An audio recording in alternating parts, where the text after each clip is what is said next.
Network. La nueva manera de escuchar la radio por internet. ¡Estamos de acuerdo! ¡Estamos de acuerdo! Ay, señores, ya está el hombre en línea telefónica. Como le prometimos, aquí está. Usualmente cuando prometemos una entrevista no pasa. No. But he's here. He's here. El señor John McAfee está en la línea. Buenos días. Good morning, John. Hey, buenos días, mi amigo. Buenos días. Usted habla español, ¿verdad? Un poco, ¿no? Un poco. Un poco. John, let me tell you, we're big fans of every, of your work and your life. I call you the most interesting man in the world. The real most interesting man in the world. Like that. Well, it feels more like chaos than interesting. I'm sure it does. Do you feel you have a complicated life, or you live the way you want? Well, I live the way I want, but it still ends up being very complicated. Do you like that? You think you enjoy that? Well, I want to be myself. By doing that, I end up in trouble all the time. You were a candidate for the Libertarian Party for the presidency. At what point were you serious about it, or you were just trying to prove a point? Well, no, I cannot be president. I know that. Everybody knows that. However, it gave me a platform to talk about cybersecurity, which is very important to me. Which is the number. That's the new war now. That's cybersecurity. It's we were talking about it the other day, and it's every country. Doesn't matter how powerful the country is. Doesn't matter their military power. One guy that's smart enough could ruin that country. Well, absolutely, and cyber war is far more dangerous than nuclear war. With cyber war, you're able to take out, for example, an entire country's electric supply very easily. And without electricity, we can't create food, we can't communicate, we have no emergency services. We'll run out of food, we'll run out of gasoline. Wow. We'll be back in the Stone Ages within 6 months. Is there any numbers on how many people try to actually do this on a daily basis? Well, there's only been one attempt in my experience. Yeah. And that was in the Ukraine, where two 15-year-old boys took out the entire country for 24 hours. Wow. It wasn't that funny because it was in the middle of the winter and many people died. Yeah, but I'm laughing. I'm laughing in a sarcastic way, meaning that basically it's how things have changed. Again, one smart kid with a computer can do this. It's amazing. Oh yeah, because you can buy these cyber weapons on the dark web for a few $100s. And so, kids buy them and then they have fun with them, but it's not really fun. It's devastating. Can I ask a question? Sure. What's a cyber weapon? You just mentioned cyber weapon. Give me an example of what are cyber weapons that you can buy, like you say, in the underground. Okay, well, found an old, like the Ukrainian system had a very old power system, and it was controlled by very old computers. You can buy software on the Internet Underground that will take over these computers. Oh, wow. And then shut down all of their control functions. Wow. But militaries of nation states have far more sophisticated cyber weapons, able to not just shut down the computers temporarily, but actually shunt the power from one substation to another. Wow. And why hasn't anybody actually done it except for the Ukraine? Why? Because it's like a big thing now, but at the same time, I say, nobody really has done that in such a big. Well, way. I think with the larger nation states, the only people who have the capacity are the military. Yeah. And if they launch a strike against Russia, they would launch a strike against us. We would both be without electricity forever. Yeah. And alienate each other. Yes, we would annihilate each other. Now, when you were running for president, what was your main platform? Well, cybersecurity was my main platform. Okay. Although I did talk about smaller government. I think our government has become so unwieldy. 20% of our population works for the government. And 50% is on welfare. So only 25% of the population is supporting everybody else. Yeah, that's right. If you make the numbers, that's crazy. Well, by the way, you said you can't be president. Look who's president. Come on, John. Yeah. But Donald Trump is like very tame and very sane compared to me. That's right. But and my next point is this: guys that have the drive to be successful, like you, to create new stuff, actually create a business that didn't exist before. These are people that you have a drive that some people call crazy. So I think, is it time to stop evaluating leaders on their personal lives and maybe paying more attention of what they can actually do? Oh, absolutely. Because everybody, you have two lives. You have your life as on your radio show, but when you leave, you go home, and you're probably someone totally different. Everybody is. We all have two lives. We have our business life, which is, if we're lucky, we do what we love. Like, I love cybersecurity. You obviously love what you do. Yeah. And so when we do that, we put our full heart and mind into it, and we're very serious. But for my job is very taxing and very burdensome. So when I'm off, when I'm not working, I want to have fun. Yeah, but work hard, play hard, como le dicen. What are you doing for fun these days? Well, not much. I mean, my job takes over 99% of my time. I sleep, I spend time with my wife, and I watch movies, and that's it. The rest of the time, I'm working very hard. That's not going to last long. You're John McAfee. What do you mean? Exactly. Why are you working so hard? You've probably made a nice sum of money to retire and all that. Why still work so hard? Well, because money is not everything. I mean, money allows you to have some comfort and freedom. But I have to create. When I see a problem, I want to fix it. That's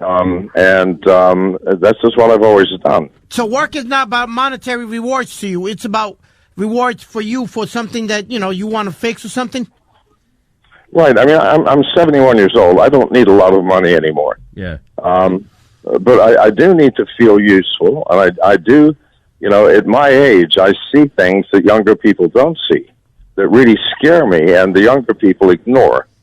Give me an example of that. What, for example? Well, let's take cybersecurity. Yeah. We are teetering on the edge of a cliff. We really are.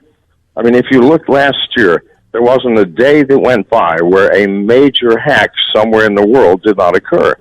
Our Office of Personnel Management, 23 million records of every employee of the U.S. government was taken, including our top secret cleared. Yeah, that's right. Nobody's safe. Nobody's safe. No one. There's something that I was reading that you offered to the FBI when they were trying to make Apple create a backdoor so they could basically check anybody's phone whenever they want to. You said, listen, I'll do that for you without any backdoor. Well, because the FBI could do it. I know they could do it. They had the tools. They were merely trying to get a court precedent so that they could have access to any phone that they wanted. Wow. And I think that was wrong. I think that it is overreaching, and I think that privacy, individual privacy, is the most important thing that we have. And the fact is that if we let them do that once, is what you say, now they can just do it anytime they want. Yes, absolutely. So they finally backed down. But they're always overreaching their power. All of our government agencies are. The NSA, whose charter is to find intelligence on foreign nations, is spying on American citizens. That doesn't make any sense to me. How personal is that? When they say they're spying on us, are they looking for certain words that we type when we search for something? How could we be affected by that? Well, I mean, it's extremely sophisticated. They watch everything we do. They find out who our contacts and our friends are. And if we have lunch with someone who is a suspicious person, we become a suspicious. Wow. If I want information on ISIS, and I go onto an ISIS website, I'm on a watch list, and the NSA begins to watch me. Damn. I mean, no, this is the truth, and it's tragic. So, hello, are you there? Oh, sorry, I lost you a little bit there. Are you there? Yeah, I'm here. Okay. It's very tragic that they have this capacity and this power. And I was watching, and I know it's old, but I think it hasn't changed. I was watching this documentary called Nixon on Nixon. I don't know if you saw it, which is basically, yes. Okay, so even the government is too big, like we discussed, but they could be so personal at the same time. If they want to fuck with just one guy, they will. Yeah, I know. They fuck with me all the time. How do they? And the reason is because I speak out against the NSA. I speak out against our president. I make no friends. Do you think we don't? But don't we need agencies like that? You know, the way the world is right now. What would be another way of making sure that we're not all joining ISIS? Well, number one, that Hello?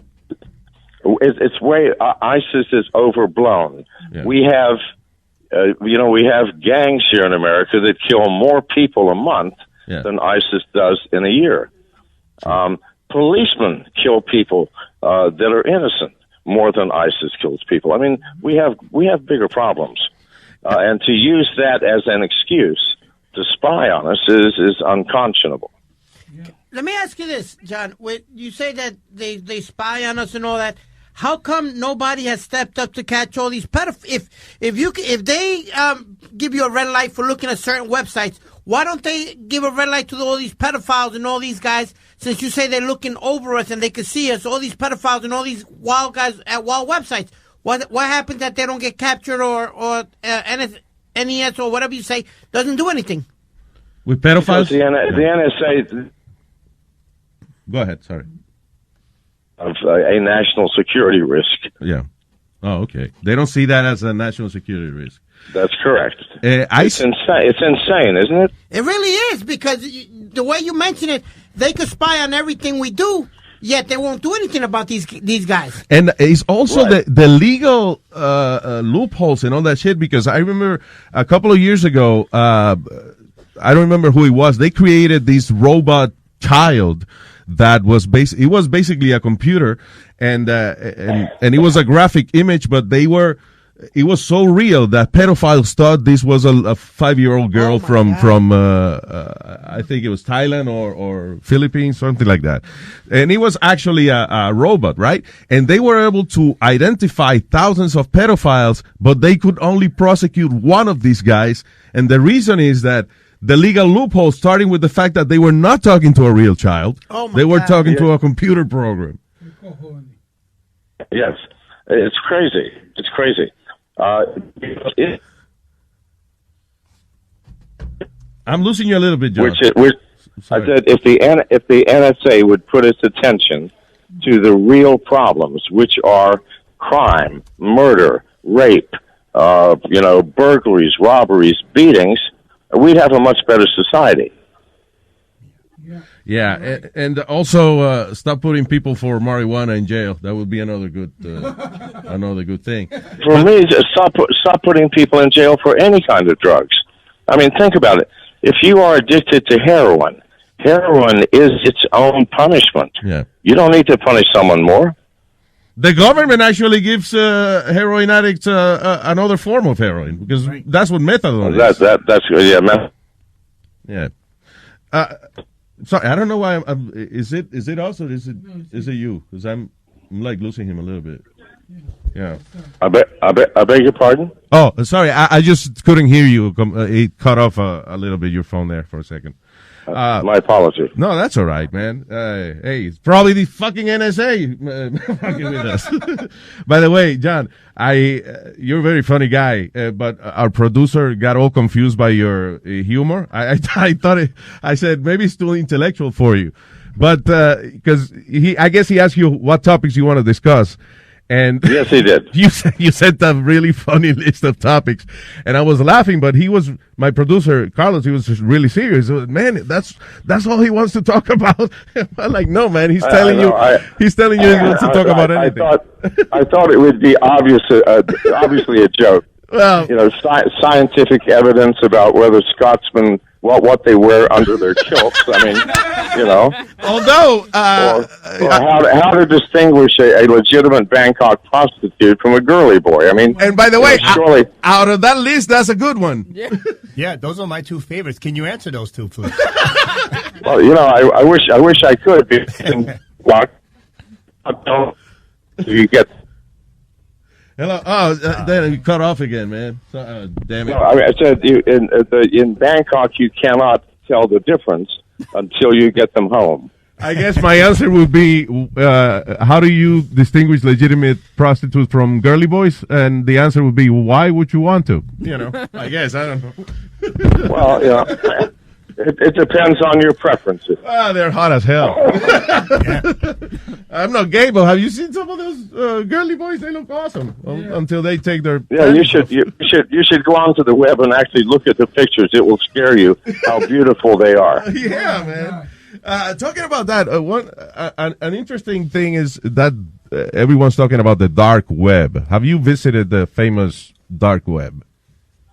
Well, I spend a lot of time on the dark web. That's where I find out about what's happening in cyber threats and cyber security. Is there any actually safe way of going to visiting the dark web without, getting in trouble or being spied after that, or? Well, I mean, I don't think it's illegal to go to the dark web. If you use the Tor browser, that gives you some degree of anonymity, but not complete. If you're going to the dark web to buy drugs or guns or some contraband, then, you're liable to get in trouble. But if you're just going to find out information, there's nothing illegal about that. Oh, okay. What is it, Webin? You were telling me something. What is it? Go ahead. No, about the dark web again. You have to go through all these loopholes and stuff like that to get it. Isn't there a way anyway to still be able to get caught out there by the cops or anything like that? Depends what you do. But if you're not doing anything illegal, there's nothing to be caught for. It's not illegal to go onto the dark web. But if I want to buy some weed on the dark web, it's not that, I have my guy, but I'm just saying. It depends on which state you're in. If you're in Colorado, you can legally do that. Yeah, but can you get caught, in the dark web for doing that? I mean, it's not so dark in a way. I mean, obviously, the FBI and the NSA or others are also watching what happens on the dark web. All right. There's no question. John. And there's nothing you cannot buy on the dark web. You can buy heroin that will be delivered to you in a brown package. That's incredible. You can hire a hitman.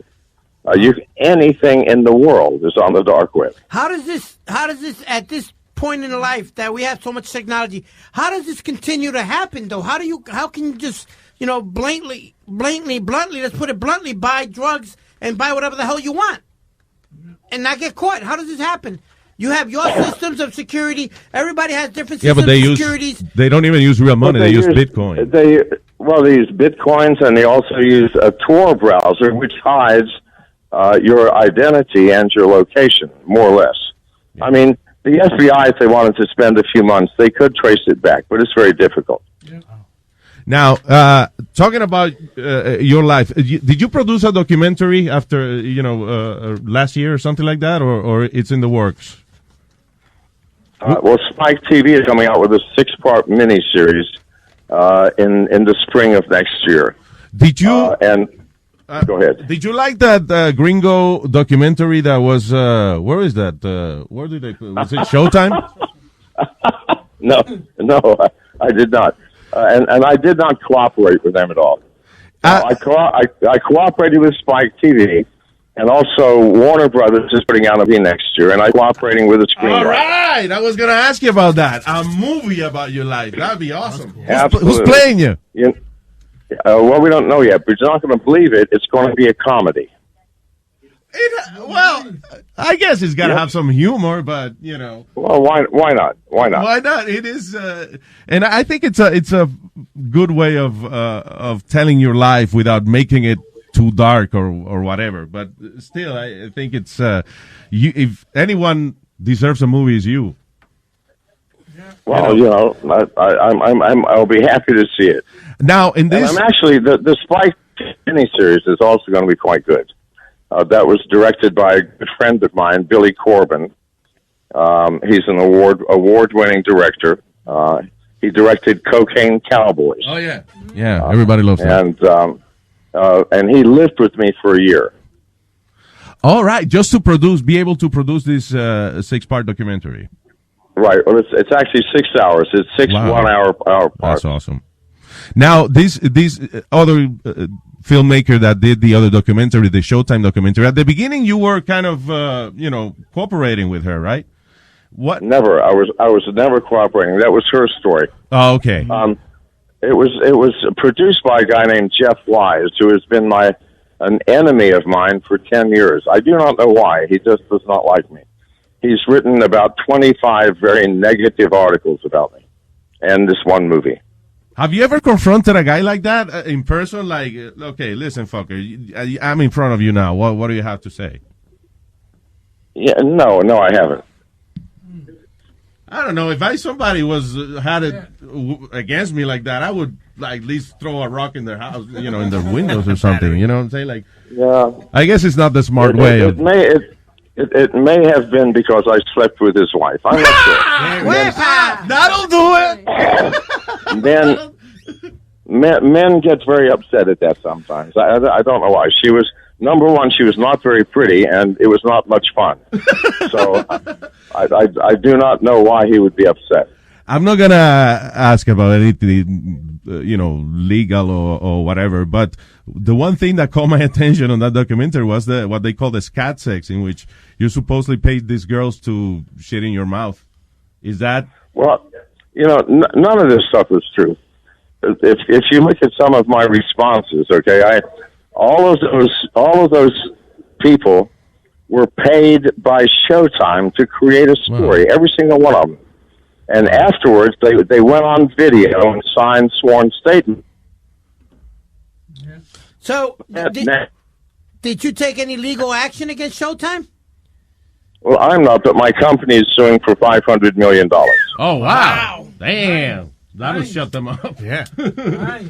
Listen. Well, I hope so. John, I thank you for talking with us, and I know you're a busy guy, and we are looking forward to all your projects, especially that movie. It's going to be awesome. I think maybe Gerard Butler, if he loses some weight, he could play you. I don't know. I was thinking of Jeff Bridges, maybe. Jeff Bridges? No, well, too old. I want Freeman to play me. Who? Morgan Freeman. Yeah, why not? I mean, why not? Hey, why not? John, thank you very much. And right, you have your website, right? Who is John McAfee? Is it your official website?